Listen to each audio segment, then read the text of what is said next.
Ladies and gentlemen, welcome to the Walkshow podcast. This is your host, Walker Neer. Up front, I want to mention you can follow me on Twitter at the Walkshow Pod, Instagram or Facebook at the Walkshow. But if you've got anything that you want to, comments or questions from any of the episodes, you're always welcome to interact with me there. You can also email me at walker@thewalkshowpodcast.com. I also ask that if you like the show, to take a moment to like, rate, subscribe, thumbs up, whatever your application that you listen to your podcast through lets you do. It just helps the show be more discoverable and helps other people, find it, so we can get some more listeners. I also want to shout out my other podcast, Pick Up Your Sticks, which is co-hosted by myself and multiple-time The Walkshow podcast guest, Brett Lindley. Pick Up Your Sticks is a podcast about video games, but instead of doing news reviews and updates, we really try and talk about why gaming matters. So if you like gaming and thoughtful conversation about gaming, Pick Up Your Sticks should be a great listen for you. I also would like to mention the Ozarks Food Harvest. Ozarks Food Harvest is a food bank here in southwest Missouri that helps provide meals to needy families in the area. They're an excellent organization with a mission that I think everyone can agree on. We pretty much live like royalty here in the U.S., and no one should be going hungry. Ozarks Food Harvest is a really efficient organization and gets about 4 meals out of every $1 donated. I think that no kid should be waking up hungry, and that it's something that we can help change. So I really encourage you to volunteer or donate at Ozarks Food Harvest today. And if you don't live in Southwest Missouri, then I encourage you to find your local food bank and see what kinds of ways they offer to help, because food insecurity is a serious problem and one that shouldn't be. Something I think we can manage much better. On today's episode, I actually am discussing the abundance of misinformation available today. There's a ton of noise out in the world, and unfortunately, there aren't simple rules to make it binary. And to be clear, this episode does not provide those rules, so if you came here for answers, I don't know that I have them for you today. As with all things, nuance comes into play. And it means that we really just kind of have to think about where we're getting our information and who we're getting our information from. And sometimes even, sources that we've trusted for a long time can have a slip up. And it doesn't mean that they're now bad people, or that just because someone is wrong about something once that they shouldn't be trusted. It's more just that you can't just blindly accept something on its face all the time, because you just never know exactly, where it's coming from. Again, my point with all this isn't, to be hopeless. It's more just that it can be easy to get caught up in the nonsense, and so just, got to be aware of it. As always, I want to say thank you to Misha Zarins, who provided the music for today's show. And without further ado, let's get on to the episode.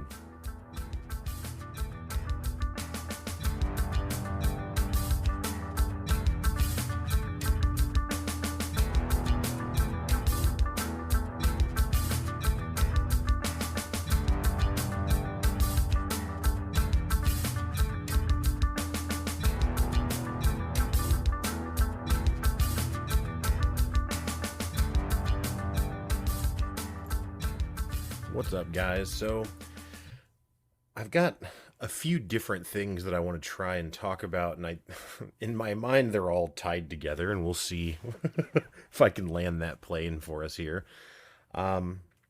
It's a topic that I've talked about before, on many different times, and it's really the subject of just the noise in, I guess, the media climate. I guess it sounds like a pretentious way to say it, but whether it be in the news or whether it be on social media or just in, it's just, there's so many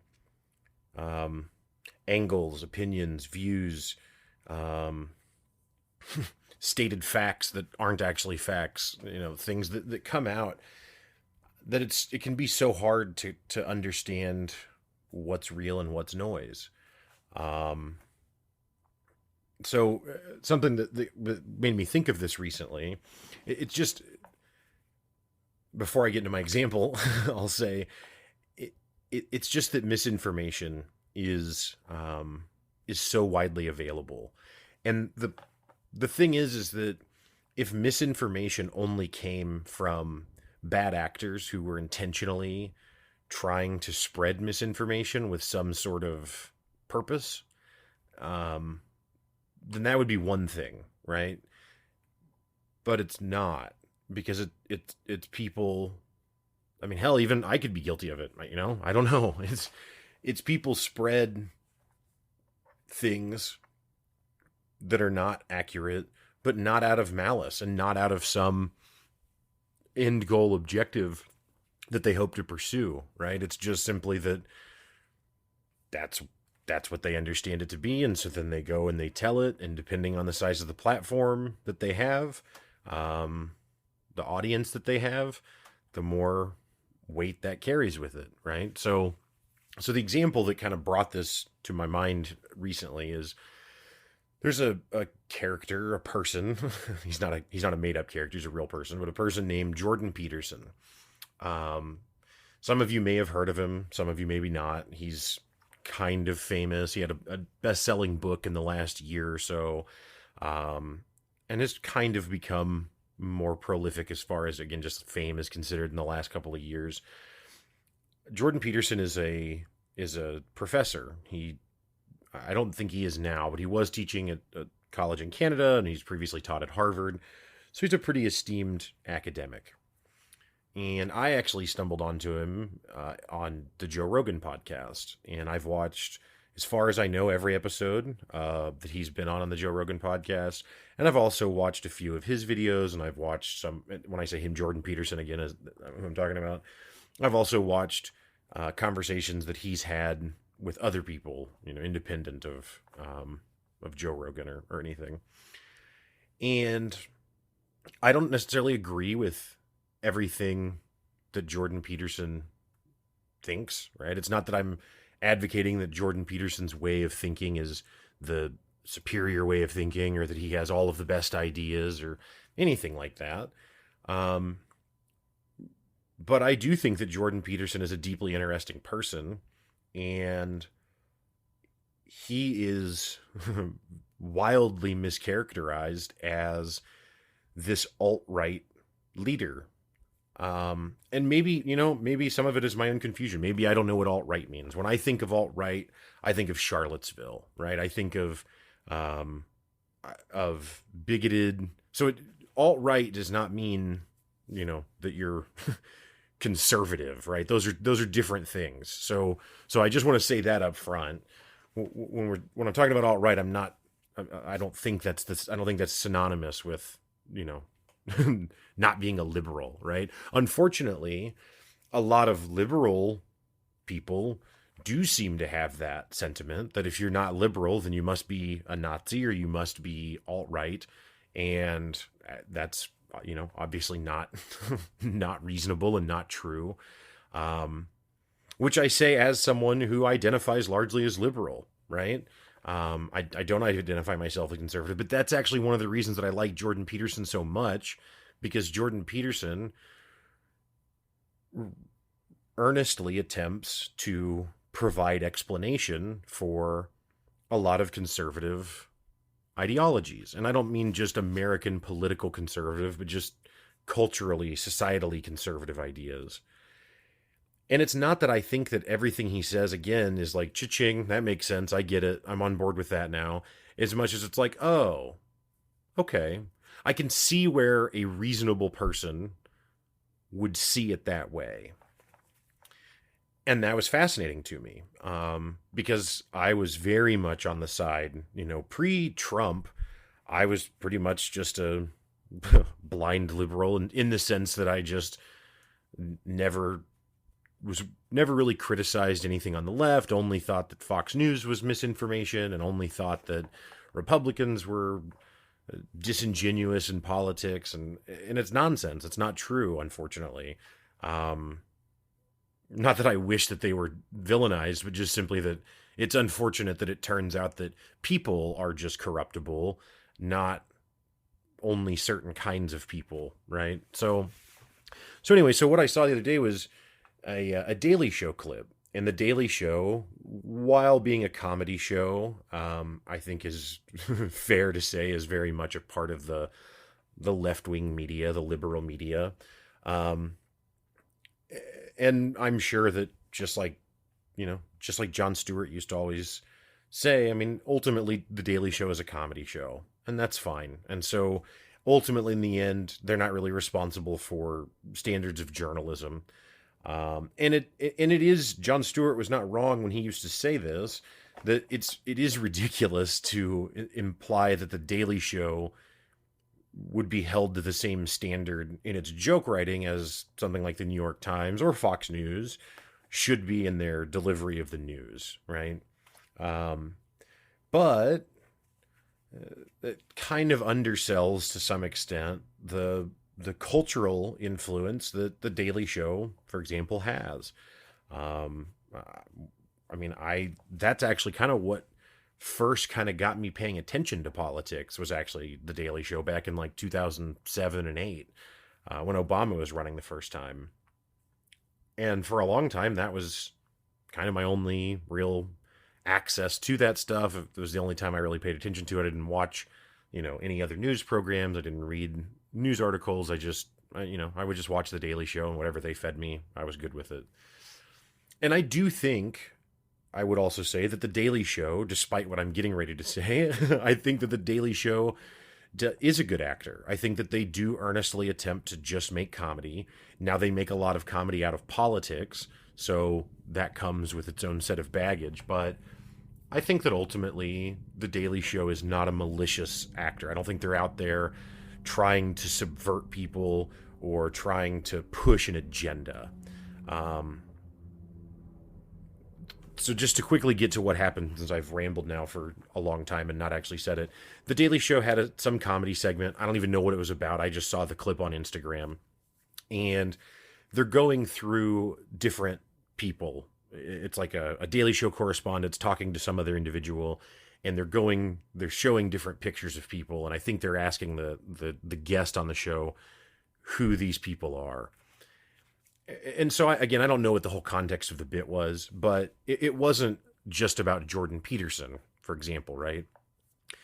But it shows a picture of Jordan Peterson, and they're like, do you know who that is? And then they're quickly like, oh, he's the alt-right leader in Canada. And then it just moves on. It just goes on to the next thing. And that's it. So again, it's not like the Daily Show's doing some crazy hit job on Jordan Peterson or belabored a point, for a long time. But it was just a very casual way of delivering misinformation and wrapped, again, in a much larger joke and a much larger bit. And so it's not as if the punchline of the whole thing was that moment, right? So I get it. I get that wasn't the focus and that it's just a line and it's probably somewhat throwaway, and probably a lot of people wouldn't even pay attention to it because, okay, whatever, they mischaracterized him. But this is the characterization that Jordan Peterson gets exclusively, is that he's this alt-right thought leader who is... One friend recently said that his impression of Jordan Peterson, now this is a friend who had spent zero time actually listening to Jordan Peterson or reading him or anything like that, but just his impression from culture, the internet, Reddit, whatever it is, was that Jordan Peterson is a fundamentalist Christian wrapped in intellectual fluff, is what he said. And so I was talking to my buddy about this, and I rebutted that and said, no, I think that's just wildly inaccurate. In fact, whoever said he's a fundamentalist Christian wrapped in intellectual fluff, that person is actually wrapped in intellectual fluff to make a statement like that. Like, come on, how pretentious can we get? But anyway, that's not what Jordan Peterson is. Jordan Peterson is a Christian, and Jordan Peterson does talk about the value of religion and religious teachings, but but he tries to do so in a very academic, I guess you could say, way, which is kind of confusing because religion and academics aren't necessarily, paired together, right? Jordan Peterson is a behavioral psychologist as well. So he's not just a teacher, he's also a practicing scientist in his own right in the science of psychology. And so I guess science and religion are the things that don't always align, right? And yet here is someone who holds both of those things in a very high regard, and again, really earnestly attempts to explain why things matter, or at the very least, why they may have been important in the past.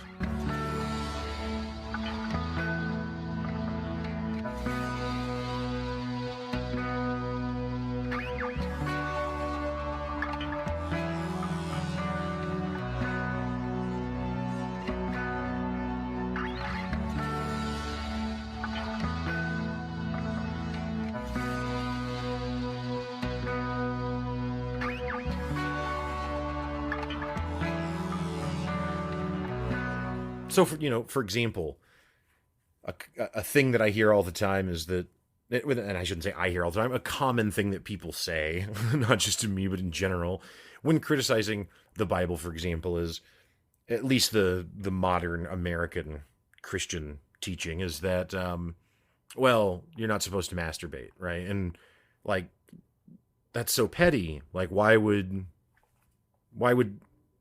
God not want you to masturbate, right? Like, why would that be of value to anyone? Like, it seems like it's just a control mechanism to fill some weird desire or something for those in power, right? And maybe it is. I don't know. I don't know. I wasn't there when they wrote the stuff down or determined what it meant or anything. But Jordan Peterson offers that, well, maybe it's because in a society in which men masturbate a lot, the thought would be that they're not as active in trying to secure a mate, right? Because they don't have the biological drive that they do otherwise. Now, in modern society, I think that that's kind of debunked, right? I mean, people masturbate and still have active sex lives and that sort of thing. But Jordan Peterson isn't saying that he is absolutely against masturbation and that no one should do it in that explanation, right? He's just explaining how it could have been rationalized for why that would be something included. Okay, makes sense. Again, I'm not saying now that I think that masturbation is wrong or is a sin or any of that. I'm not trying to debate masturbation as much as I'm just trying to provide a simple example of Jordan Peterson trying to explain something, trying to provide an answer for something. And that's what he does over and over again. I mean, I've literally listened to well over 10 hours of him speaking, and he's not bigoted in anything he says. He doesn't try and attack people. He doesn't try and marginalize people. Now, like in one of the Joe Rogan episodes, he talks about how the very nature of a capitalist society produces margins, right? So the whole concept of like, well, if you work hard, you can get ahead. Well, if you're getting ahead, then someone else isn't, right? And so, again, he's not advocating that people be marginalized or that marginalized people just suck it up or anything. He doesn't say any of those things. He's just simply saying that the concept or the notion that marginalization of people is born only out of tyranny or is born only out of hatred isn't really the case. It's also a product of other things, like the very nature of capitalism in and of itself, right? And maybe that is a shot against capitalism, right? Because he's also not saying, and absolutely, it's the best thing that we've ever done. Now, something he does argue that I agree with wholeheartedly is this concept that equality of outcome is not what we should be pursuing, but rather equality of opportunity. Because equality of outcome leads to the Soviet Union, right? But equality of opportunity means that everyone has the same shot, and we're not there. We're not that we are there in America or anywhere else in the world. Equality of opportunity has not been achieved. So I'm also not saying that that's the case, but that should be the thing that we're focusing on and chasing, not equality of outcome.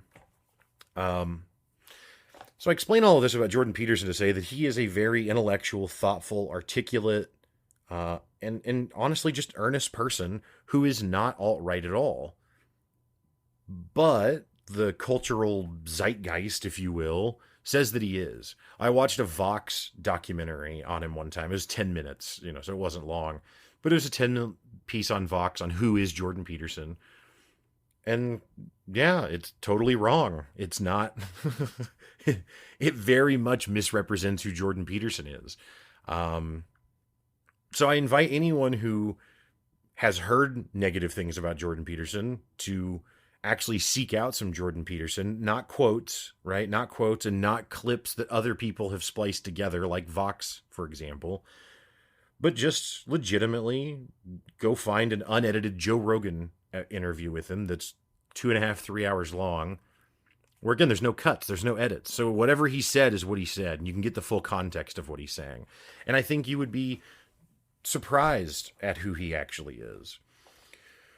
Well, so the reason that this is also relevant to the point I was kind of talking about as we were leading up to this, with misinformation being so widely available, and the reason I said that The Daily Show isn't, I don't think, trying to spread misinformation, is because this is an example of something that if you don't know who Jordan Peterson is, and you have not watched the Joe Rogan episodes or listened or whatever, or you've not stumbled into Jordan Peterson some other way, you probably don't know who he is, and you probably don't care, right? And so when you see The Daily Show, who, let's assume you watch The Daily Show, well, you trust it. When you see that flash up, you just check a little box that says Jordan Peterson, alt-right Canada leader. And maybe you never think about him again until some other time he comes up, and then it's like, oh, right, yeah, that's the guy that's the alt-right leader in Canada. And it's just wrong. He doesn't lead a political movement. He doesn't he's not trying to advocate for anything like that, right? I mean, the thing that got him on the radar of being called that is that in Canada, now I don't know if the laws were actually passed or if they were about to be passed. Forgive me for my ignorance on that, but basically Canada was at least looking, if not passing, laws that required, that legally mandated the use of several new pronouns in order to try and accommodate people on the gender spectrum, right? And Jordan Peterson spoke out against this, not because he thinks that people who are transgender or find themselves in a non-binary gender role, we'll say, right? He's not saying that those people are wrong, that those people are sick, that those people are crazy, that those people deserve to be persecuted. Nothing like that at all ever comes out of his mouth. His argument is that the state, in this case Canada, should not legislate language, right? Like in America, the N-word, which, case in point, I won't even say, but that word is not illegal to say. It's culturally unacceptable to say it, but it's not actually against the law to say it. And so his point is that it shouldn't be against the law to use a pronoun inappropriately in someone else's view, nor should you be, forced by the government to use a certain pronoun. So really, Jordan Peterson's trying to defend free speech, is what he's trying to do. That's actually his argument, is about free speech. But because it was in the context of this transgender debate, I don't know what you want to call it, controversy, I don't know what the word is, circumstance that we find ourselves in, he was labeled as being anti-transgender and alt-right. And he's been labeled as being anti-feminine and being just all sorts of things that just aren't actually true. And it's not what he says. But people take little sound bites and they take things out of context. Because Jordan Peterson really, really goes out of his way to try and articulate what he's saying. And sometimes he's very long-winded, which is probably where the intellectual fluff thing comes from. But it's not fluff. It's actually a person really striving to find the words to explain something. That's it. It's an honest conversation. And that's what we're missing all of the time now, is that no one wants to have an honest conversation. And so it just struck me that something like The Daily Show, which I look at as a trusted source, frankly, would just be so casually wrong about something and it doesn't matter. And then it made me realize that, and again, this isn't about The Daily Show being consistently wrong. It's all media.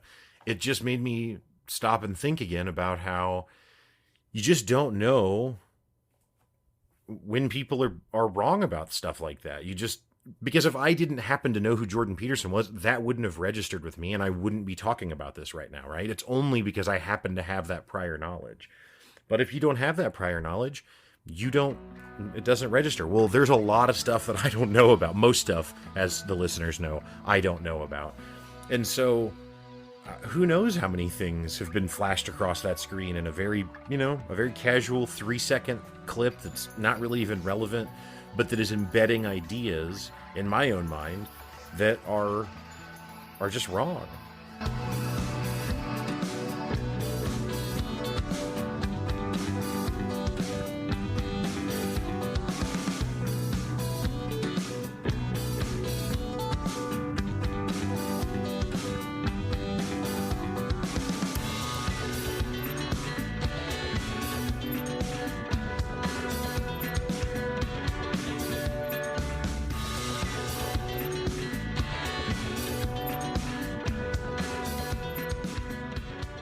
My stance on this is not that not to be a paranoid, tin hat wearing person that's afraid that everyone is lying to you, as much as that it's like,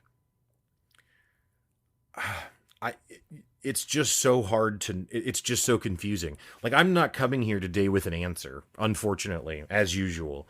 I'm coming here more with just a a statement of an issue, just pointing out an issue. But I don't, it's like if you're an employee, they always tell you that if you're going to bring a problem to your boss, that you should also bring a solution, right? And that if you don't have a solution, then maybe you shouldn't bring the problem. Well, that's fine and well when we need to, put the broom in a different location in the supply closet so we can get it easier, right? But to be perfectly honest, I don't know how to solve this. I don't know, because it's not that the Daily Show should now be labeled as this bastion of misinformation and that all they do is lie and deceive people, because it's not true. There's nuance to it, just like everything. There's nuance to it. I read an Instagram post from Charlemagne the God the other day. I don't know if you know who that is. He's a radio host, hosts the Breakfast Club, him and a couple other people. I think Charlemagne's hilarious and check his stuff out quite a bit. Follow him on social media, and he's entertaining.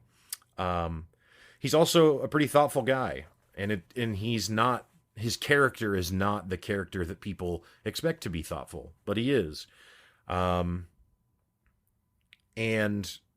I mean, now it is. He's a New York Times best-selling author for a book on anxiety. So Charlemagne is respected at this point, but his story is not, he's not an academic or something, right? Like, he's not someone who spent a lot of time, in education, at least early in his life. I don't know what his education actually is at this point, but either way, Charlemagne was talking to someone else on social media in the comments on one of his posts, and he said, I think that in response to this other person who disagreed with him, but in like a respectful way, Charlemagne said, well, that's because you understand nuance, and that's what life's all about. And that's true. Like, man, that is so true. It's a lot easier if you can make stuff black and white, but nothing, usually is. There's always a lot of nuance. Now there's some things that don't carry nuance, but some acts of violence and things like that, but a lot of stuff does carry nuance. I guess life is so nuanced that not everything is nuanced, right? That's one of the nuances, that some things aren't actually nuanced, but it's not the majority. It's far and away the minority of things that are not nuanced.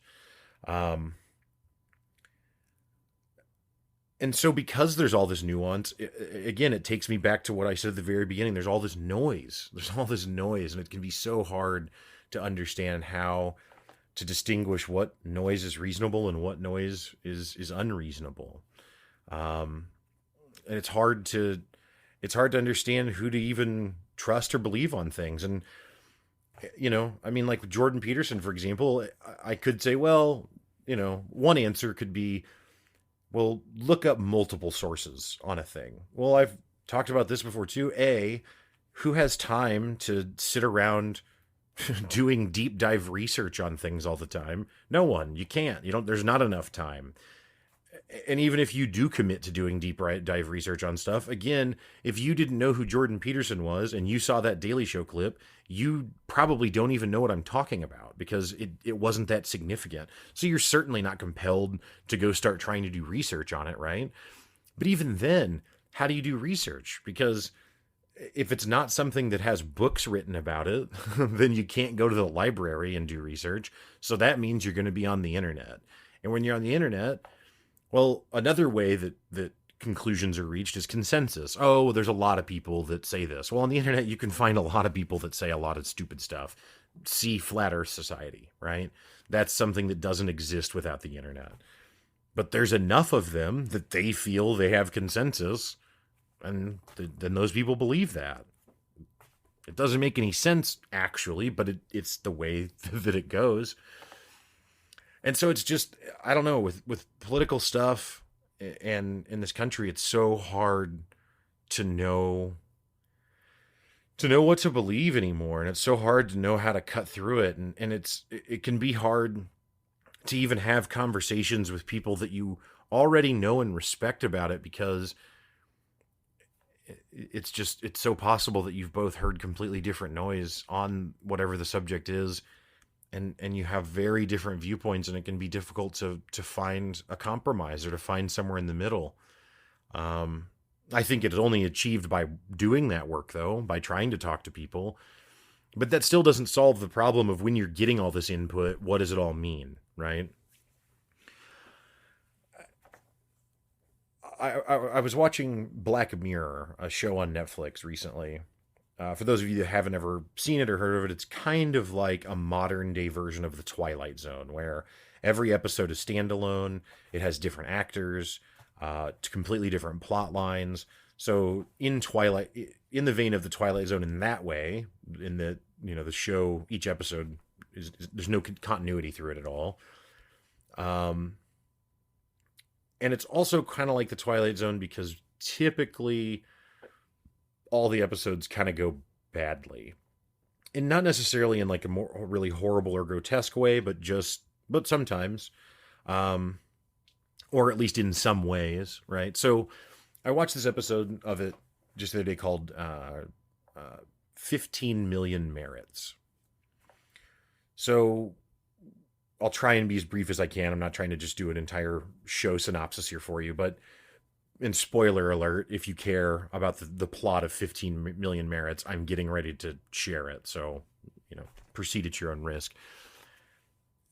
It's basically, it starts out with just showing a guy, and then it kind of expands to a group of people that spend all of their time, at least that you can see as the viewer, riding an exercise bike that is hooked up to a monitor, like a TV screen monitor in front of them, and a display, and they can watch different stuff while they pedal. Well, while they pedal, there's this little counter in the lower right-hand corner of the display, and that counter is their merits or their credits, right? It's effectively like their money. And so as they ride, they increase their merits. Well, it turns out through the show you find that, because eventually it zooms out and shows that it's this giant complex of these exercise bikes, and what's happening is people are actually powering. It's how they generate electricity, is by everyone riding these stationary bikes, and then that generating the electricity. So you get merits by doing that. But then when you're done, you retire to a room where you have a bed, and the room is surrounded in screens. So you don't actually get to go outside. It's a very, I want to say slave-like existence, but it's not slave in the sense of like American. Like, no one's being beaten from what I can see. No one's being, tortured. Although I don't know, because it doesn't really get into people misbehaving that much either. So I don't know. I don't know exactly. But just this totalitarian society, kind of like, it's slipping my mind now. I wanted to say Orwell, but I don't. kind of 1984-ish society, except in that they're still out in the world, actually. Anyway, whatever.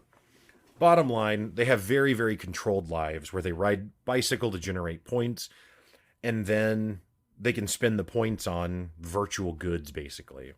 And food and like ads come up on the displays that they are forced to constantly be looking at, and they can skip the ads, but that deducts from their credits, that sort of thing. Well, so there's this one TV show that's pretty much America's Got Talent, effectively. It's like a talent show kind of thing where there's the panel of the three judges. And if you get 15 million merits, 15 million of these credits, then you can go and spend them on a ticket to enter this contest, this talent show contest thing. So kind of the main character of the episode meets this girl who is new to his area or whatever, riding the bikes, and he overhears her singing, and she sings incredibly well, and he's very moved by it. Well, he has 15 million merits himself, and so he decides to buy a ticket and gift her the ticket to this talent show so she can go and sing. And if you succeed at the talent show, then you get out of having to ride these bicycles, right? You like break out of that mold, if you will. And so she goes to the talent show and she sings, and it's very, very good. But the judges instead say that they think that she would be better suited for porn, which was kind of a strange turn. And so the crowd gets really into it, and they think she should do it, and so she decides that she'll do that because she doesn't have an opportunity to sing. They say, we're not going to give you a spot as a singer, so you can either go back to the bicycles or you can do a career in adult film, right? So she agrees to go be adult film time, and she's not happy about it, but she kind of concedes to that. So the main character who had bought her the ticket flips out.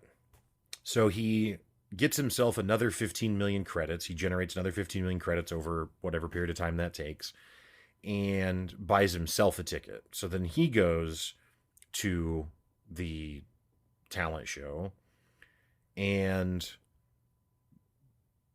brings a broken piece of glass with him that he had tamed earlier in the episode, but it's not really relevant. But anyway, he gets a broken piece of glass, and he walks out and he starts doing this dance number, and then he produces this piece of glass and holds it to his throat and tells the staff of the show that if you come near me, I'm going to kill myself, right?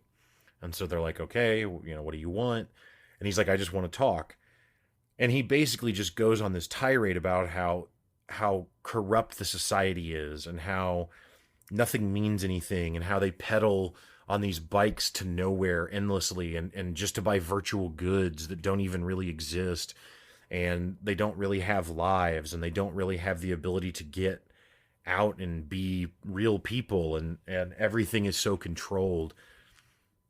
And he's just, he's livid while he's doing this, and he's just screaming and cursing at these show hosts, and so he finally, kind of stops talking, and the crowd, everyone is kind of silent and taken aback by what he said. And then the show host is like, that's the best speech I've ever heard on this stage. And the crowd goes crazy. And then they offer him a spot that he can do twice a week. He can have a show where he can rant about whatever he wants twice a week.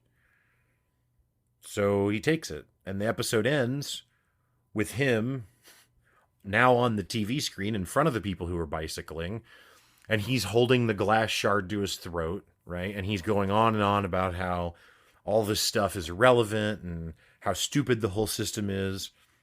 And then at the very end of his rant, he pushes the glass into his neck a little more and is like, I'm gonna end it forever. I can't take this anymore.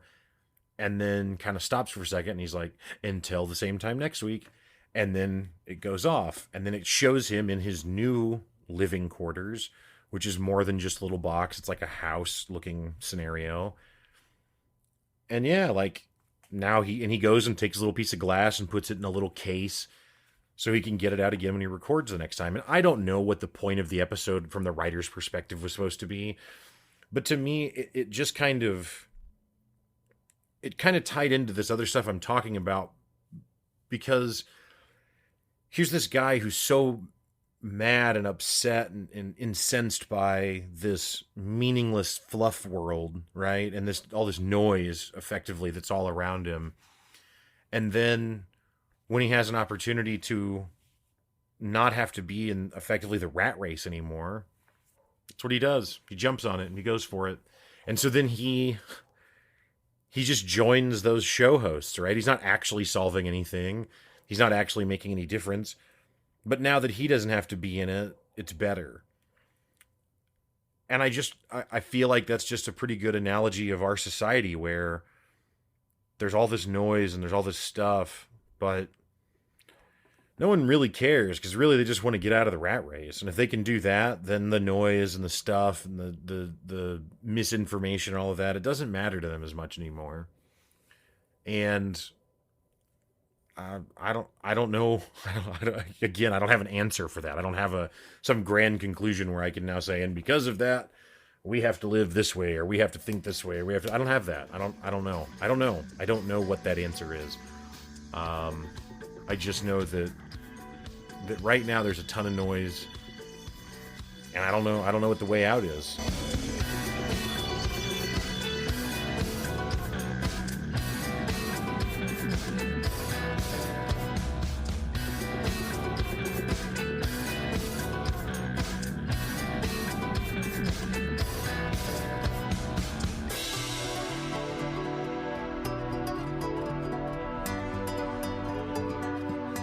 Just recently, there was a change that they made to the SNAP program, which is the food stamp program, where basically there's now a work requirement. And to be fair, it's a very minimal work requirement. You have to work 20 hours a week for at least 3 months in a 36-month period. So in a 3-year period. So basically you have to work 80 hours a year for 3 years in a 3-year period to qualify for food stamps. However, this only impacts people who are between 18 and 49, and who don't have children and who are not on disability, right? So it's not targeting elderly people, it's not targeting families, and it's not targeting, people who aren't physically well enough to work, right? And my initial reaction to that is that it's appalling, because it bothers me that in this country we spend so much time worrying about what people who are in abject poverty are taking from us, while companies like Amazon pay zero, right, in taxes. And my empathetic response to that is that that is wrong to target people on food stamps. Like, of all the problems that we need to solve, all the ways that we misappropriate money, is food stamps really the biggest strain on us, Like, is that really where we need to go? And the problem is that it's really hard to have a good conversation about it because of the noise. Because there are valid points on the other side of why you would be pro corporate welfare. Because that's what it is, these tax breaks, right? It's still welfare. They just don't call it that, but that's what it is. But, if you say, hey, companies, you all owe us 30% now, well, guess what? Especially in the modern age of technology, these companies move on. They're not here anymore. So now there's bigger problems with jobs. There's just bigger problems in general, right? That's fair. That's not a completely stupid position to hold, right? And I get that. But it's still hard for me to just shake the just genuine lack of empathy that we have for people who struggle. And people act like there's just, I don't know if, like, people who don't like people on food stamps, I don't know how many of them you've known. I certainly do not know everyone on food stamps, and I certainly don't mean to imply that there is no one who takes advantage of the system. However, everyone that I've ever known that does use the benefit of food stamps, they're not balling, right? They're not living large. They're not they're not living these big robust lives and eating like kings or something. Like, their lives are hard because of their financial situation. And it just, again, it's hard for me, at least initially, and based on probably my limited information, in some ways. But it's hard for me to not just be empathetic with that and say, I don't think that's the thing that we need to change. I don't think that's where the spending needs to be shored up at. But it's really hard to have a good conversation about that. It's really hard to be nuanced about that because everyone's just in the noise. And so if you talk to someone who is pro food stamp social welfare stuff, you're villainized if you even bring up that maybe it's a good idea to shore that up. And if you bring up to someone who thinks that it needs to be shored up, that, maybe these people are needy, you get thrashed for being a bleeding heart that doesn't understand the way the world really works. And you know what? Even that statement that I just made right there is an overgeneralization. Not everyone that you talk to that holds one of those views will, be mean to you as a result of that. But it's challenging. It's challenging to find good answers to complicated problems, which is to some extent why they're complicated problems. The frustration is just that there's more complication added by nonsense that is totally independent of the problem. So I don't know if this ramble makes any sense or not. I don't know if I connected the ideas in a coherent manner for you here. I hope I did. I tried to. But to kind of try and bring it all back and just kind of recap it, I highly recommend that you check out Jordan Peterson, especially if you think of yourself or you identify yourself as someone who lines up a little more with the left. Politically or liberal ideologies. I highly recommend that you check him out. And again, not something that someone else put together about him, not quotes that you can find on the internet, not a Reddit thread about this thing that he said and what that proves, but just really go listen. And if you don't want to check out a whole 3-hour conversation, fine, just watch the first hour. But you can't just watch 10 minutes. That's the other thing, is that for these really complicated conversations, you just don't get to the meat in 10 minutes, right? Like, you just need more time than that. Give it an hour, give it 30 minutes and see what you think. And I bet you'll be interested to keep listening. And just know that whatever side you fall on, even if you hate The Daily Show and you think that Chris Wallace is Walter Cronkite reborn, right, from Fox News, fine. But just know that there's a lot of misinformation out there that's not just because people are malicious. Chris Wallace might tell you something incorrect on Fox News, and it's not because Fox News is the Republican hate machine or something. It's just because people get things wrong sometimes, but everything is so fast and there's so much noise that there's just not any scrutiny of it. And it will probably is things that you won't even think about. And maybe because you don't really think about them, they don't really matter that much. But just this blind trust in sources and in people is not healthy. And it's also not healthy to blindly distrust everything and assume that everyone's lying. It's not tenable. It doesn't work.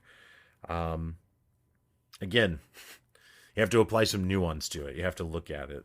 But anyway, I think that's all I can say right now about Jordan Peterson and noise and politics. And yeah, Black Mirror, by the way, crazy show. Again, here I am advocating a show that's been out for close to a decade. But I hadn't watched it, and I can't be the only one. So if you're into some kind of mind-bending stuff, and it is explicit, and there is some kind of violent stuff in there, so be wary of that. But yeah, check out some Black Mirror.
All right, folks. Well, that is going to do it for today's show. Thank you so much for listening, and thank you again, Misha, for providing the music. Like I said, the whole idea of this isn't isn't to promote paranoia. I guess really the best advice I can give is just that remember that sometimes people are wrong about things, and it's not even because they intentionally were disingenuous. So just be open to knowing something and then later finding out that maybe that wasn't actually what it originally was cracked up to be. Either way, again, appreciate you listening. Have a great week.